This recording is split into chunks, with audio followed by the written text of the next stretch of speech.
Dakbayan Subo muhatag og tag 20,000 pesos nga bonus sa mga kawani sa Cebu City Hall apan alang lang sa mga bakunado. Samtang mibahad si Acting Mayor Michael Rama nga ubos sa balaod human matudlo nga full plates Acting Mayor mamahimo siyang makataktak sa mga kawani nga magpabadlong. Ano ang report?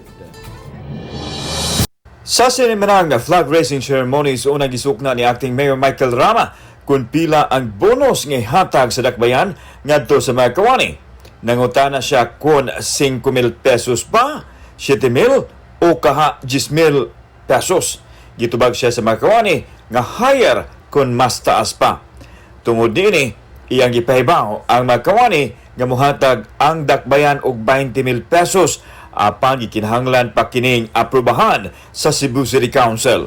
Iya usab gitataw nga ang makadawat kadto lang bakunado nga mga kawani sa Cebu City Hall.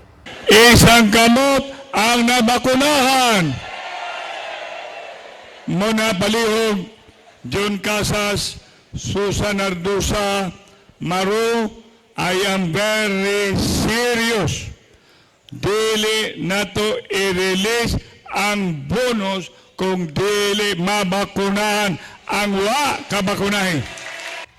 Samtang gipahibaw ni Rama nga human mamahimong full-pledged acting mayor, gitugutan na siya sa balaod nga mamahimong makataktak sa trabaho sa mga kawani nga badlungon ug makahire o kaha mokuha og mga kawani. Iyang gipahibaw nga mamahimo siyang moalagad pagka-acting mayor hangtod sa Hunyo 30. There's only one mayor, and I am now the full-pledged acting mayor. Is that loud and clear? I wish all of you should be mindful about it. Ako si Alan Domingo, Balitang Bisdak.